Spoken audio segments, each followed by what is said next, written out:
Hello, everyone. Welcome back to the Curious Coconut podcast. Today, we're joined by my co-host Thong and the amazing team at Nexa Robotics. One of the co-founders is Arnav, which I actually met during my internship at NAB. And yeah, I'll get each of them to introduce themselves so we can learn a bit more about them.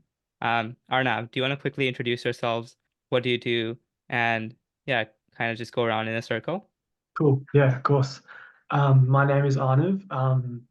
I just graduated from Monash University and I studied a double degree in commerce and IT, and my majors were behavioral commerce and business information systems. So, based on kind of what I've studied, I'm Nexa Robotics like chief experience officer, I guess. So, I do a lot of like the public relations work, trying to connect us with the network of say psychologists and psychiatrists around us, as well as some of the marketing alongside William. Pass it to William. Yeah. Hi, I'm William. I'm an international student from Italy, and I've been in Australia for the last 5 years.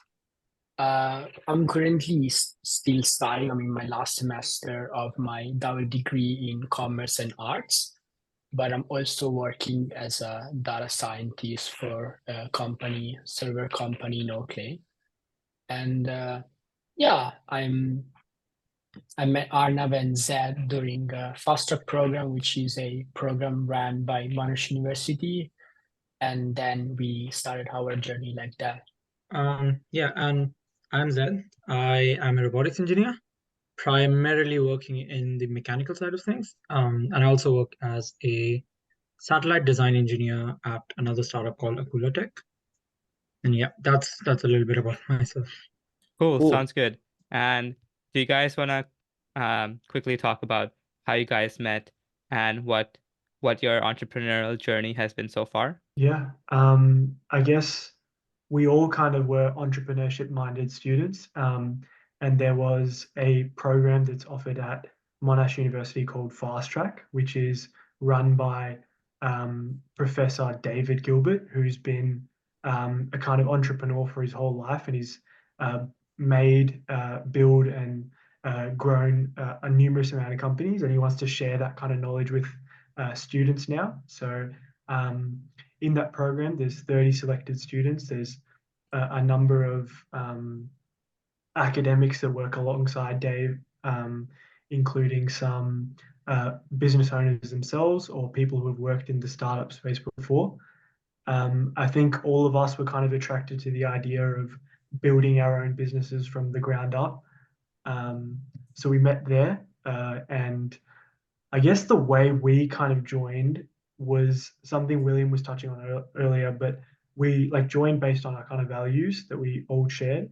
And this was kind of a point that was made very clear to us at the start was don't just form a team because someone studies the same thing as you, or you can joke about that one tutor that you both didn't like, but you Yeah. gotta like focus on like what kind of values you really want your company to be built on. And the main one for us was people empowerment.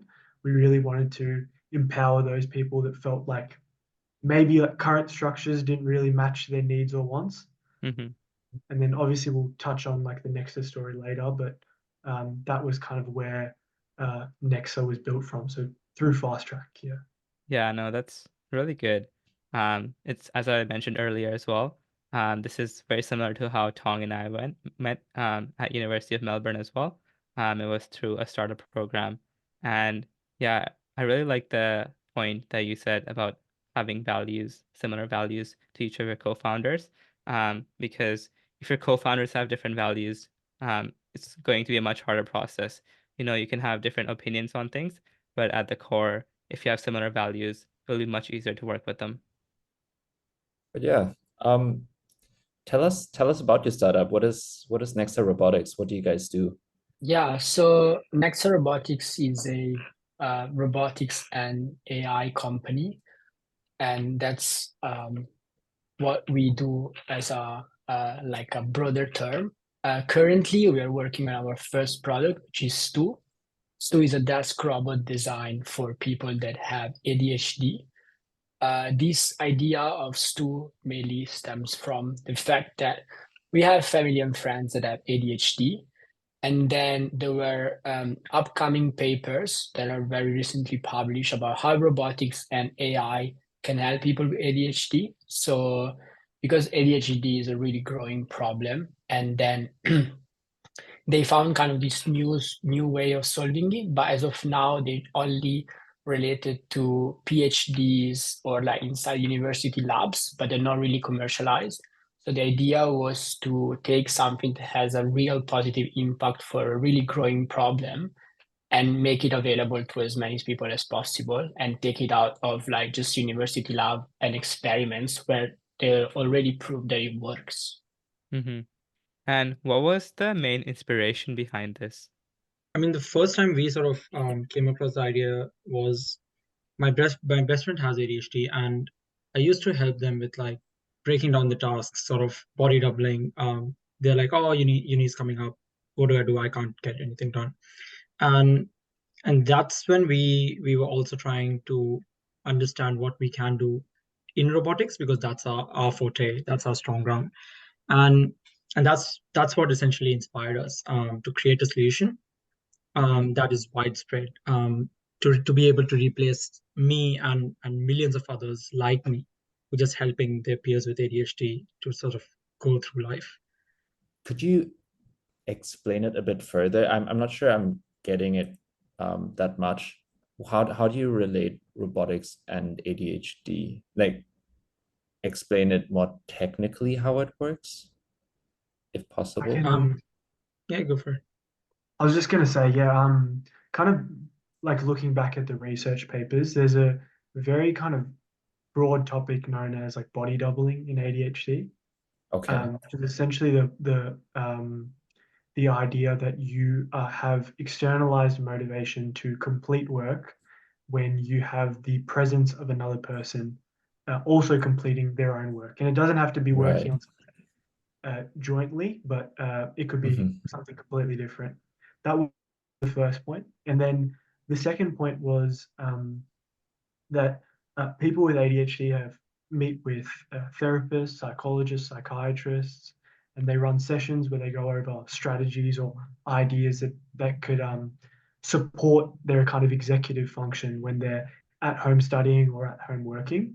Mhm. But uh, this kind of support is amazing and it does wonders. But there's it's not 24/7. Obviously, we're limited because we're humans. We can't be around for the entire time. And also, when you're trying to complete those strategies yourself, sometimes there's a lack of accountability to actually kind of act on those ideas.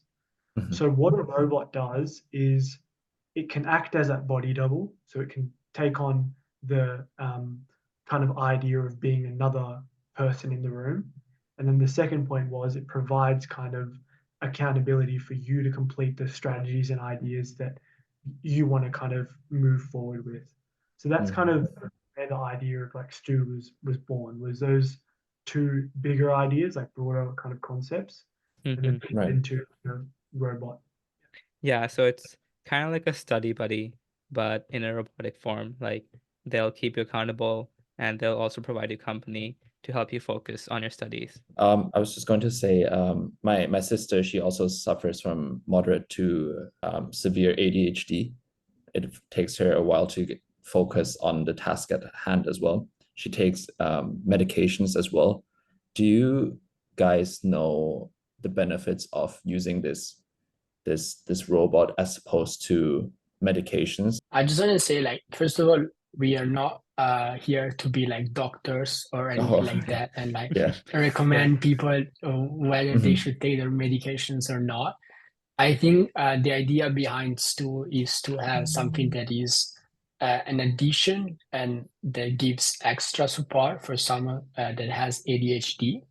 There's no like medical claim behind the device. There is evidence through studies that like 9 out of 10 people that have ADHD benefit from having robots to have them during their daily life. But as of now, there's no is not related to like, oh, substituting medications or anything as such. Just going back on the robots thing, one other main point of having a standalone robot is that there's a lot of apps or softwares that kind of help people with ADHD, but because they're on the device that people use, it kind of blends with other notifications and reminders, and it's very easy to just get distracted and end up using your phone.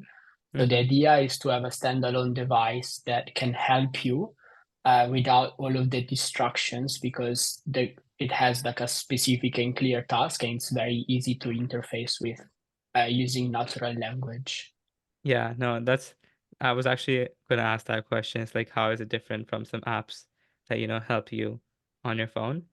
So I think that's a very good point, because yeah, I look at my phone, there's like 10 notifications and I just immediately get distracted.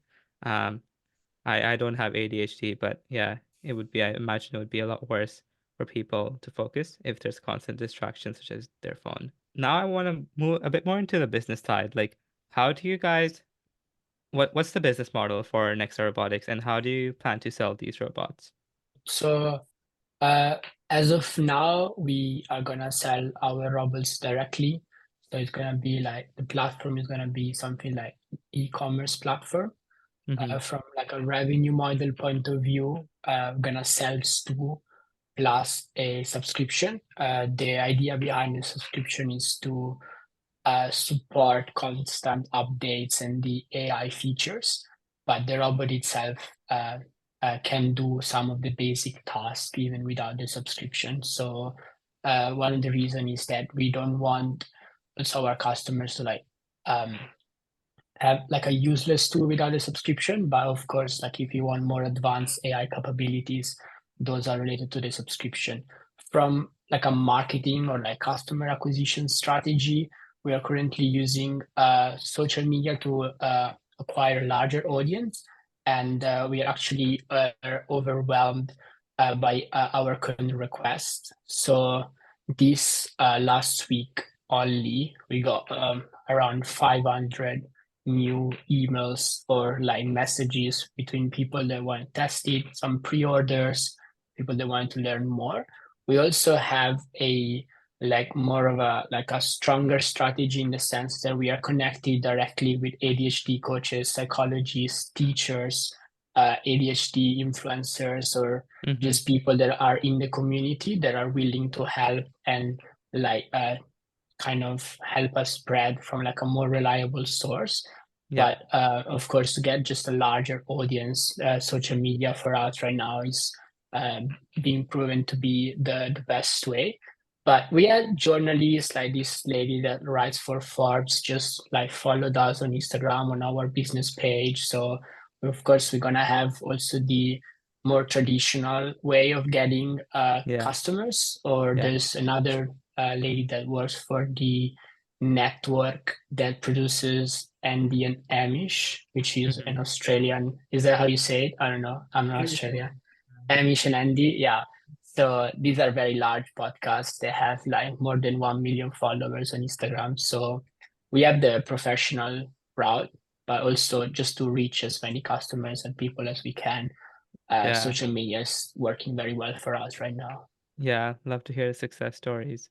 I have one question about, you mentioned that it can do tasks, right? So, can you just give us some examples of what kind of tasks it can do in like without the subscription, that people might find useful?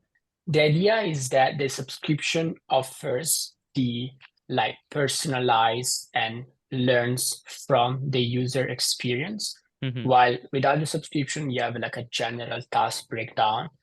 So if there is I don't know, write an essay task, it can give you like, oh, write this first and this after. But if it's connected with the user and there's like that learning of how the user work, it can be more like, okay, you have 5 minutes because I know that's your attention span for this specific task, and that's how we're gonna dedicate our first energies to write the structure of the essay, and then we'll have a break. So we're really working closely with ADHD coaches, and we understand how important it is to personalize, and each person that has ADHD have their own specific attention span for a specific task. So it's not even general. And some tasks they may be able to focus for more time. Some tasks they may be able to need more break. So all of these extreme and tailored personalization combined with AI will be available to the subscription user, but the free tier will still have like a breakdown of the task and schedule management, but it won't be able to get that personalized as the subscription one. Yeah, okay, cool. That makes sense. And another question that just popped up in my head. What are you using for the AI? Is it like based off of ChatGPT, or are you building your own AI model using customer data and things like that? Yeah, so basically we're like moving towards our MVP. And at the moment we are kind of leaning on like ChatGPT and ChatGPT, when I say ChatGPT, not just the plain vanilla one, but we have kind of provided it a certain amount of data and kind of context for what interaction should look like and what our customer looks like. Yeah. So it's not kind of unrestricted, just open. And then we're also leaning on a couple other AI tools such as Hume. I'm not sure if you guys are familiar with. Yeah. So Hume, for if you guys are if anyone's unfamiliar, is just basically like provides like emotional intelligence through tone and language. So we're kind of using those tools simultaneously to understand the user's tone, the user's language, what's an appropriate response to that kind of tone, what's an appropriate response to that language, and then, yeah, leaning on ChatGPT to actually provide some um, task digestion or schedule management at the moment. But when we go past MVP, things can change. We might move to our own model, but yeah, up till now, it's these two. Going more towards the robotics side of things. If you guys didn't know, Aadi and I, we come from like a computer science background. Both of us, we study computer science, so we don't really know that much about robotics. But what's the manufacturing process for you guys like? Yeah, so we essentially follow something called concurrent engineering, which is very similar to Agile. But in concurrent engineering, what we essentially are doing is, as we learn about the needs of our users, we constantly update all of our hardware and our software. And as we go further into our learnings, we improve our fidelity. So where we started is we started with literally a screen on a 3D printed stand. Yep. And that was our first prototype. And that helped us explain to people what we want to do. And from there, we built our first shell. Then we added some electronics into it, a Raspberry Pi, a screen, a microphone, a speaker, sort of some buttons. And we will just keep building this fidelity. And the next step we are looking at is improving our exterior shell, and then also improving our hardware to move towards some custom PCBs. And essentially, this step-by-step increase in fidelity also helps us flush out problems as soon as they occur. So it could have been that people don't like our robot's shell. We can very quickly improve it when we're 3D printing it, compared to just going straight down manufacturing. And yeah, that's sort of the process of approach we're taking at the moment for manufacturing. Okay. So for manufacturing right now, you're mostly just 3D printing it and kind of developing it as you go, right? Yes. Yep. Okay.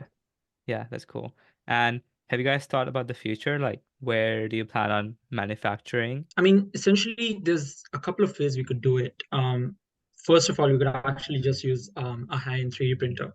We could get a few high-end 3D printers because robotics is all about that innovation in the world.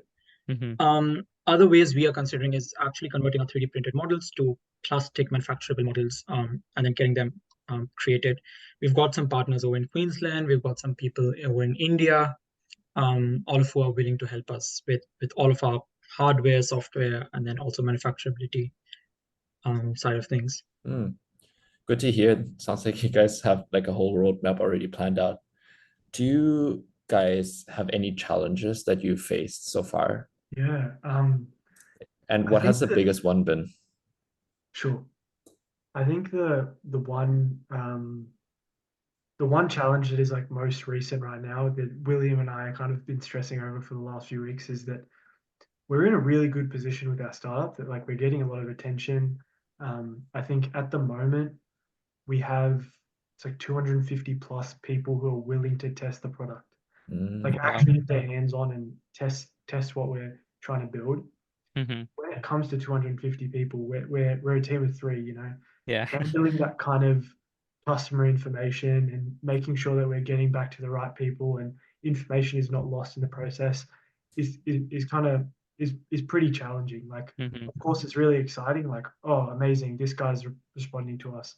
Hamish and Andy, producer, is on board for testing. Like, this is all really cool stuff, but making sure that we're kind of nurturing those relationships and making sure that they're not kind of falling off over time is probably a problem that's kind of developed in the last kind of month or so. And at the moment, I guess, I don't know, William, if you think about it as well, but it's probably one of our bigger problems. Yeah, Yeah, I definitely.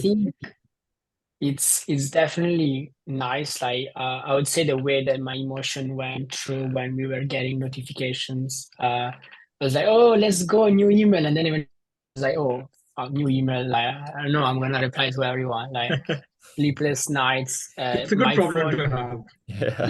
Yeah, of course. But sometimes I'm like, I can't go grocery shopping, listening to music and series like, hey, new notification from Hey Stu. Like, and I have to like put my phone in like airplane mode or like just like sleep mode so that it doesn't get overwhelming. So Mm. I guess it's really nice, but of course the idea for us is to set up the company in a way that we can kind of talk back to all of these people, and a lot of them send us just like really long messages of their life story and how much they like the product and everything. So it's not just I want to buy it. Is to me is really that you kind of enter a bit in their world because they tell you who they are and what's their life like and how can Stu benefit them. And Mm-hmm.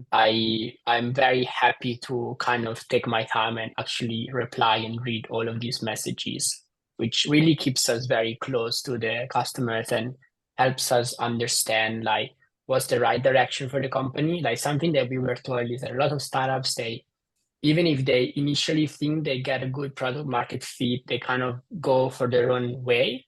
And Mm-hmm. then once the product is built, nobody wants to get it or it's not really aligning with customers anymore.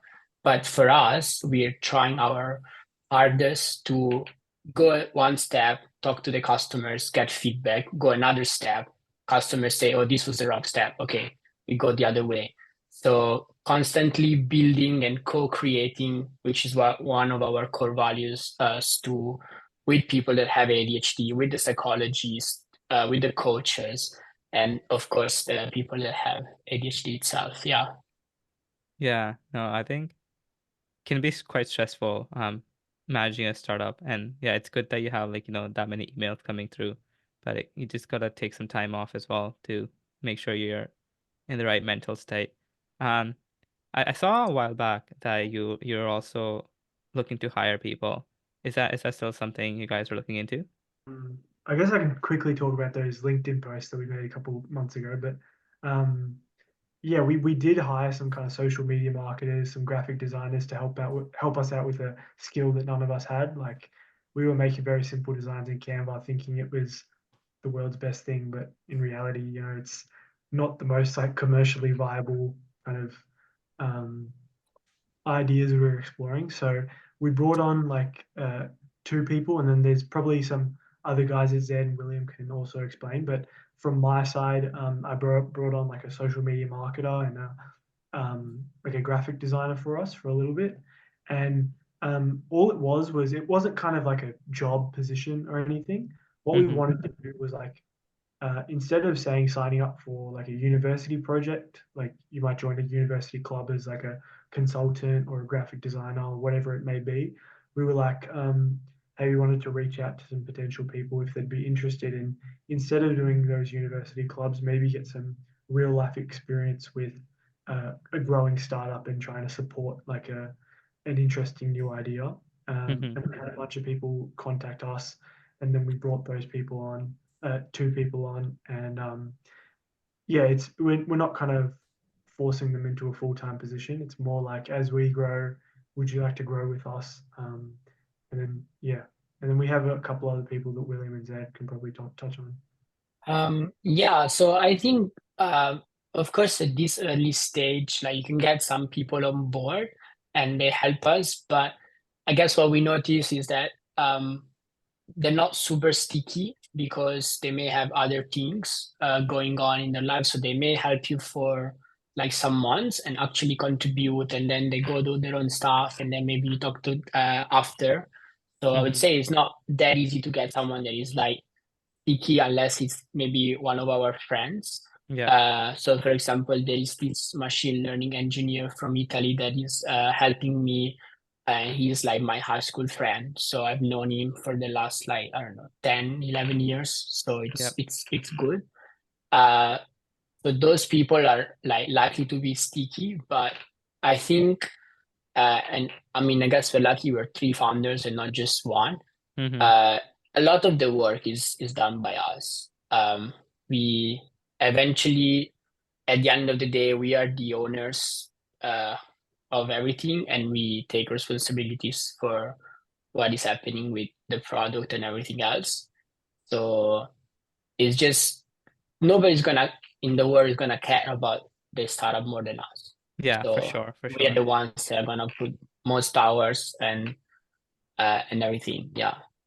And one other question I want to ask is, who's your target audience? Because I know there's people who are young to have ADHD, and there's also older people.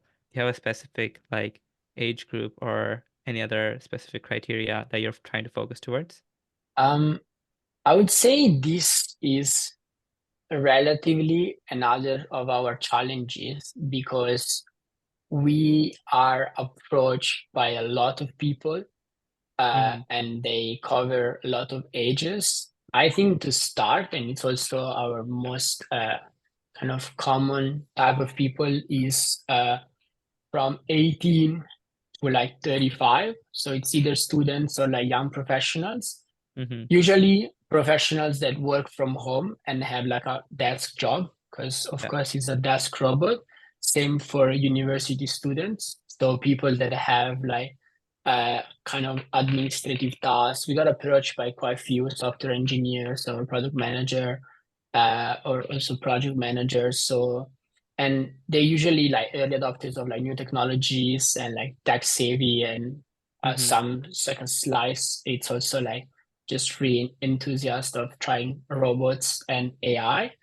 So I guess our early adopters is those that have ADHD, have a desk job, and also like robots, and they're excited of having such tool.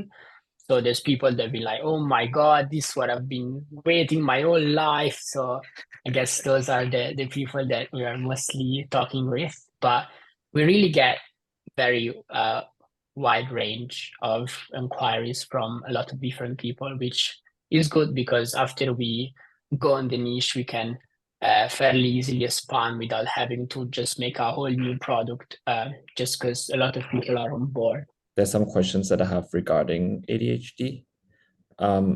First and foremost, I would like to ask what major challenges there are for people with ADHD that they can face on a day-to-day basis. Yeah, I guess like this is kind of come through the view of like that co-creation process. So we've kind of developed some ideas about like what the common, most generic, not generic, sorry, that's the wrong word, but like the most common kind of issues someone might face day to day.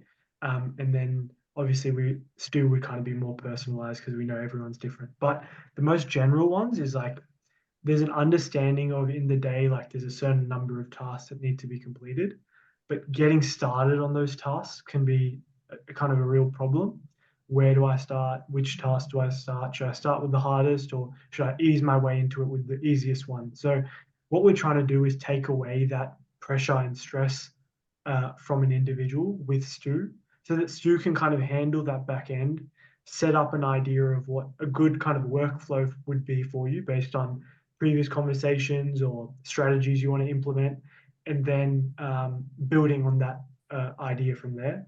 The second one is like task digestion. Like this is one that like comes up very, very often whenever we have kind of conversations with whoever in the ADHD community. And it's the idea that like, okay, I've got this university project on hand. I've got to complete this report, but how do I get started on the report? Like what's the best way? Should I start the research first? Right. Yeah. And then we want to focus our product on that task digestion. So giving you an idea, a list of kind of like a procedure you can follow, give you kind of soft deadlines on those ideas. So let's say, as William was describing before, like a topic, you're doing an essay and you've got to do the topic sentence. You'd set a soft deadline of say 5 to 10 minutes. So you focus purely on doing that topic sentence with kind of no other issues or other problems you kind of have to look at for the meantime. Let's just focus purely on doing this stuff. And then that kind of connects into like schedule management. So you've got a list of things that you can look forward, you can kind of tick off as you go. So those are the kind of two ideas. And then obviously like accountability, like just making sure that you're completing those tasks. You've got someone else kind of in the room with you that's like watching over you. So yeah, I think it's task digestion, like support with starting a task, like schedule management, and then some sort of accountability, like some external accountability that you can kind of lean on. Yeah, yeah. No, I think those are really great ways to kind of help them manage their daily lives. Um, one thing I think many people would find useful, not just those with ADHD, is like if you guys can you guys give us some tips on how people can better accomplish their goals and better break down tasks in their day-to-day lives. Yeah, this is like a strategy that ADHD coach kind of talked to us about. Is that you can treat your life as well as like a task digestion in the sense like if you've got like a kind of messy room, don't Mm-hmm. think of the whole picture as a complete messy room that you got to clean up. Focus on kind of smaller areas that feel well defined and you can focus your energy on. So if it's like let's focus on your table. Focus on your table for the next 20 minutes. What's kind of out of place? What can you move around? What can you put away? Before thinking of I've got to do my cupboard, I've got to clean my desk, I've got to vacuum the floor. Just kind of be a bit more specific with areas you kind of want to focus on. Yeah. And the second one was this one was given to us by like a psychologist, and it was the idea that you want to ease yourself into the kind of planning list you might be creating. Like if you've got a number of tasks you've written down, like 1, 2, 3, 4, 5, start with something easy. Start with something you can kind of tick off pretty quickly, and then get that kind of dopamine hit of completing tasks. So once you reach the harder task, you know, okay, I've already completed 4 things. This is the last one. Let's just get it over and done with. So that is probably something those 2 things we'll focus on with Stu as well. Yeah, yeah. So what I'm hearing is that for the first one, focus on a small thing instead of, looking at the entire big picture and just getting overwhelmed. And the second one is, take some small steps first, so that you build some momentum and feel good, before taking on the challenging tasks. I think those are some really good tips. Another question I have is that, you know, how is the process like, watching the robot grow and starting to learn new things? Because I feel like that in itself would be quite rewarding itself.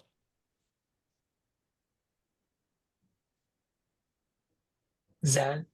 Oh, sure. Uh, yeah, I mean, it's been wonderful watching the robot grow.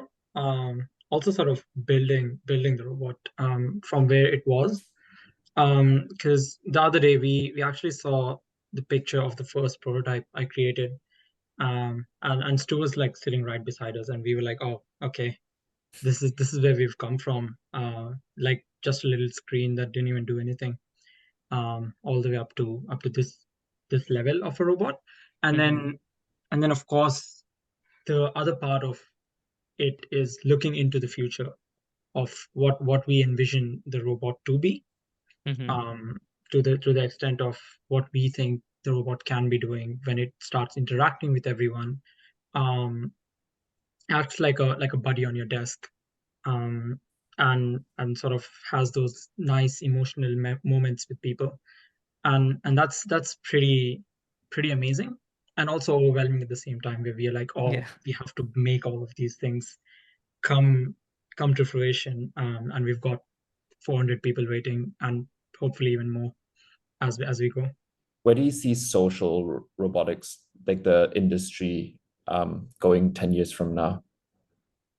Social robotics, in my opinion, is going to be most of robotics, or into the future, simply because I think robotics on its own, when it's not interacting with humans, is not accepted by anyone in the industry, and the widespread society.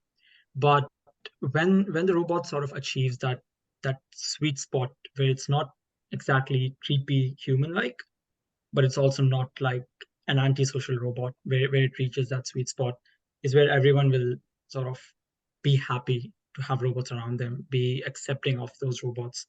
Aadi from Andromeda is one example of building towards that future. Stu of ours is another sort of example of that future that we look into, where you'll be talking to a robot on your desk every day as you work. Mm-hmm. And that would be something that most people globally would be doing. And yeah, that's pretty exciting to me, honestly. I was also going to add, like, I think like CES, that like that technology exhibition that kind of happened, like there's so many personal robots. I think Mm-hmm. like the bigger companies are understanding that the market is changing, and like people are not as afraid of robots as they were when like kind of iRobot came out or something like that. You know, it's like it's not that dystopian anymore. It's just it's a reality that we can kind of understand and like comprehend. So I think it's really positive. That's actually my next question. Do you think robots and AI are going to take over the world and replace humans? I would To say me, no. I don't think, I mean, I'm a robotics engineer. I think no. Yeah. I think we, of course, they can be, so I think they'll be smarter than us, sure. But I think at the end of the day, we still build these things. Mm-hmm. And we will have that edge over any sort of robotics, or AI. Sure, they can do stuff faster than us, but they'll just be tools to help us out, just Yeah, like yeah. Stu is, just like any other robot is, just tools to sort of assist us with something that we on our own might be a bit slow in. But I think that's just how it's going to be. So we at the Curious Coconut, Aadi and I, we like to ask our guests what there is that fascinates you on the future and tech. Is there anything that fascinates you guys? I would say for me, I really enjoy working side by side with AI Yeah. as a developer. It to me is really cool. I feel like there's a lot of things that I could have not learned myself without AI. Mm-hmm. So if I am like, for example, now I'm working on like some deployment stuff on some things that I don't know how to do. So I have to just like find a post on Stack Overflow and then ask ChatGPT to explain me what's going on. And that synergy of like having some human and AI that can answer each line of the code and explain why it's done that way, to me is really helpful. So that's kind of like the more advanced way of using it. Of course, that's like the other way, which is like all of these boring tasks that I really hate doing can be done through AI. Like ask it to write some basic script that can set up like a folder structure for you to start like a web application and something. Like all of those things are amazing. But I think also there's the learning aspect. Like you need way less human insight to fully understand something, because you can always complement. Like a human can give you a little hint and then you can kind of go and use AI to go into more depth and understand and ask a lot of little questions. I think it's a skill right now.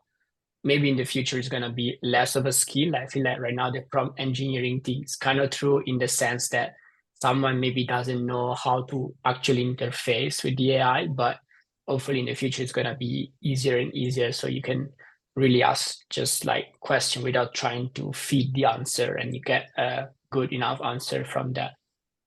Yeah, yeah. Yeah. One of the things I really like about ChatGPT is, as you mentioned, if you don't understand some piece of code, you can literally just copy it and paste it, and it will give you a line by line breakdown of what the code is doing. And I think that that's a really powerful tool because even on Stack Overflow, you can't find that kind of level of, detail. So I think that's really helpful for new programmers or even people who have experience just to figure out, because sometimes code can be quite hard to understand. So I really, really second that thought. Yeah, and like Stack Overflow, you don't get immediate answer. Like you may reply to a forum post and then you don't know, like the guy may be off, thread is closed, and then Yeah. GG. But like that you can kind of, yeah. That's right. Sometimes it's really old as well, right? On Stack Overflow. Yeah. Sometimes the answers are so outdated. But yeah. What about you guys? I think something that fascinates me is the speed at which the tech industry moves. Of course, we are constantly introducing new things, and then also constantly adapting to things and accepting them into our usual workflow and daily life. Because AI was something that has existed for a very long time, suddenly became mainstream because of GPTs, and now it's like something like Stu, which wouldn't have been possible a few, maybe even 1.5 years ago, is now possible. And we are implementing AI in satellites. We are implementing AI in our daily sort of workflows. So that speed at which we move ahead is pretty fascinating. Yeah, yeah, for sure. I think I was basically gonna say both those ideas. Like I think they're very cool. But I think one that's really interesting is like video games. Like I wonder what video games are gonna look like in, 2 or 3 years when you've got the power of AI to like personalize kind of every NPC you like chat with. Like I think that idea of like world building and stuff will be really interesting. And the other point I think is like all the mundane tasks in the world will kind of be pushed off to AI to kind of control. So I think more people will be focused on like bigger ideas rather, and like maybe more push towards like more creative fields. Mhm. If um, like that SQL developer is not needed anymore, so the SQL developer decides to be a musician or something like that. So it's like I think that's going to be the reality. Like the mundane tasks are pushed away to AI, so people can possibly focus on like bigger picture ideas. Yeah. To all the SQL developers out there, make sure you have a backup job. Shout out to you guys. Yeah. Anyway, yeah, now we're gonna kind of do the closing. We like to ask these 3 questions at the end. The first one being is, um, what advice would you guys give to someone who's, just starting out their startup or wants to build a business in the future? I can go first, I guess. Yeah.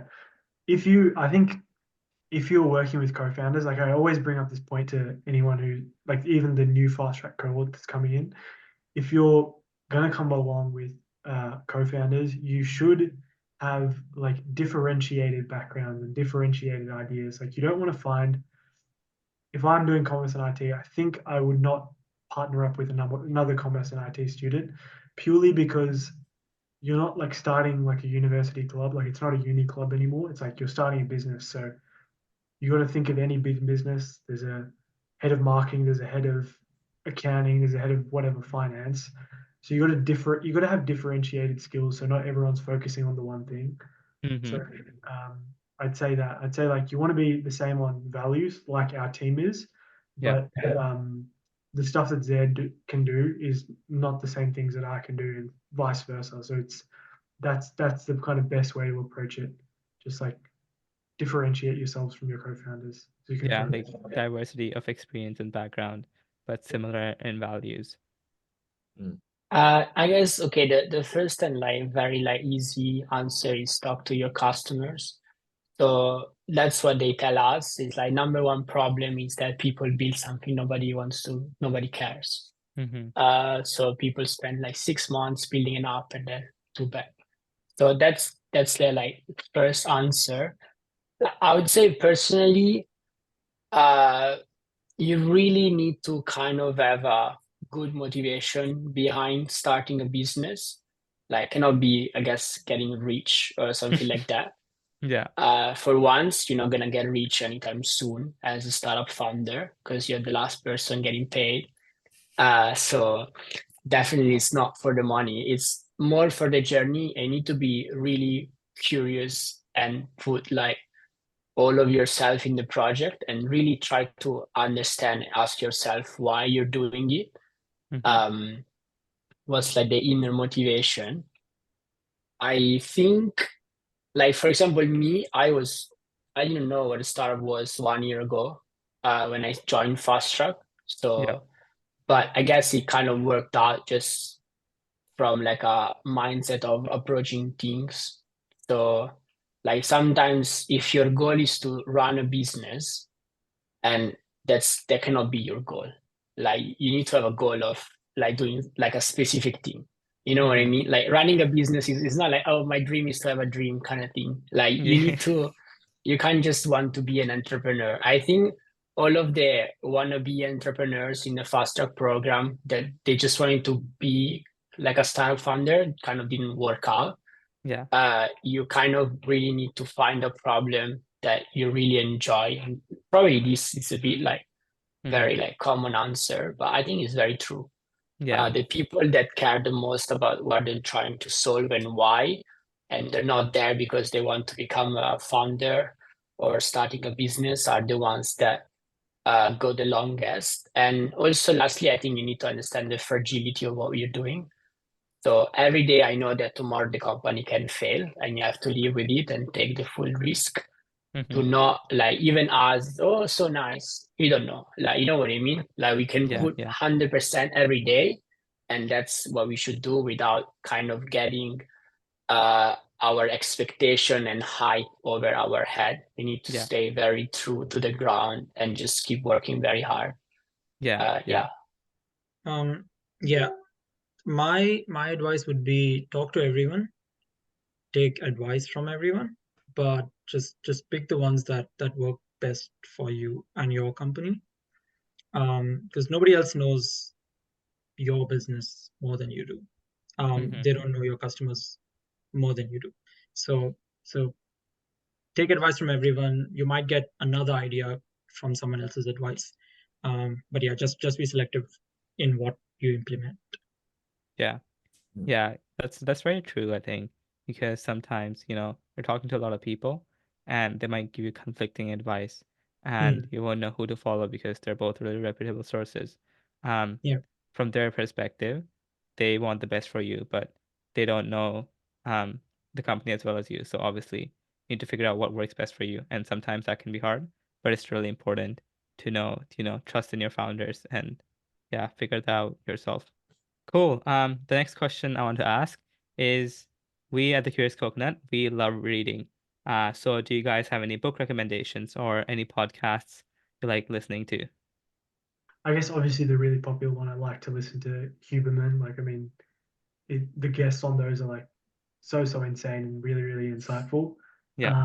In terms of books, there's one that's like kind of given to us by a member of the fast track team. It's this one called Hooked. It says it's how to build habit forming products, and I think that's definitely very relevant to us because we want to build like a long term relationship with our customers. Like make sure your stew is on your desk till you're 95. So we just got to make sure that like some of those points in there, especially for us, is pretty relevant, Yeah. and I'm sure it makes sense to a lot of other entrepreneurs as well.